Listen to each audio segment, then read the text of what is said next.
So this guy, he's a little crazy. In fact, he's so crazy that he unalives someone and then he ends up on Rick and Morty? All right, let me explain. So the guy's name is Denver. And one day, Denver decides to rob a bunch of houses in the same neighborhood and he gets caught and they throw him in jail.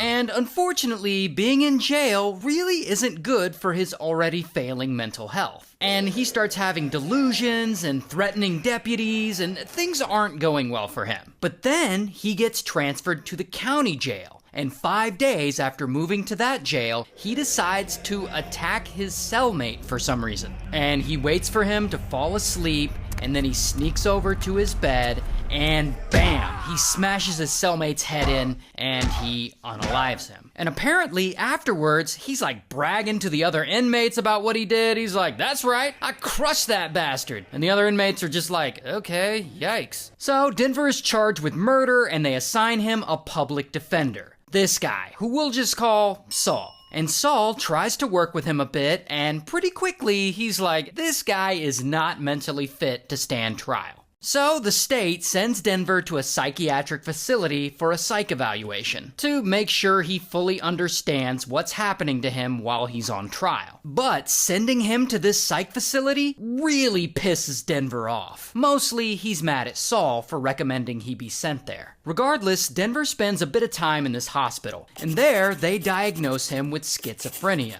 But they also feel that he is mentally fit to stand trial. So, months later, Denver shows up to his hearing, and he stands in front of the judge. This guy, Judge Durham. Now, at this point, Denver is still pissed off at Saul for recommending he get sent to that psych facility. And he just doesn't trust him. So there, in court, he tells Judge Durham that he wants to ditch Saul and represent himself. And Judge Durham's like, you probably don't want to do that. But Denver insists. He's like, no, I want to. And he tells the judge he can't work with Saul anymore because he says Saul tried to proposition him for oral sex. Now, Judge Durham knows that Denver is full of shit and that he's got mental stuff going on. So again, he tries to convince him that representing himself would be a bad idea. And they start to argue and go back and forth a little bit. And this really starts to piss Denver off. And he gets all worked up. And pretty quickly, he's yelling at the judge, saying really obscene things to him. And eventually, he just starts threatening to unalive the judge and his family. Now, during all this, Judge Durham is supposed to stay professional, but that's not what he does. Because Denver is just like the rudest person he's ever met, and Judge just can't take it anymore. And he starts yelling back and like calling Denver stupid. And then Denver starts proclaiming that the judge wants to perform oral sex on him as well. And like the judge gets all mad and he calls him a queer,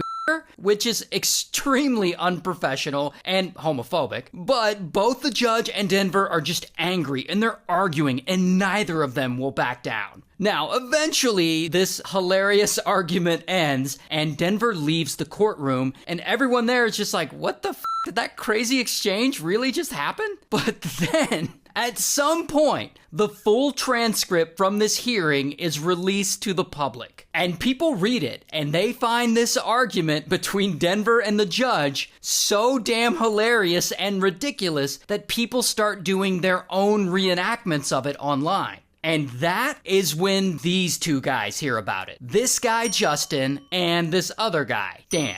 And Justin and Dan are the co-creators of a little show you might have heard of called Rick and Morty. So they read the transcript of this court exchange and they're like, this is insane. This needs to be a Rick and Morty episode because it feels like it already is. So they go and they create an 11-minute animatic short with Morty playing the judge and Rick playing Denver. And they're using the dialogue from Denver's transcript word for word. And they end up premiering this short at Comic-Con. I'm finding you in contempt of court. I don't care. I know you don't. And I sentence you to 20 days for that. And if you say anything else, I'm gonna add 20 days for everything you say. F*** you. 40 days.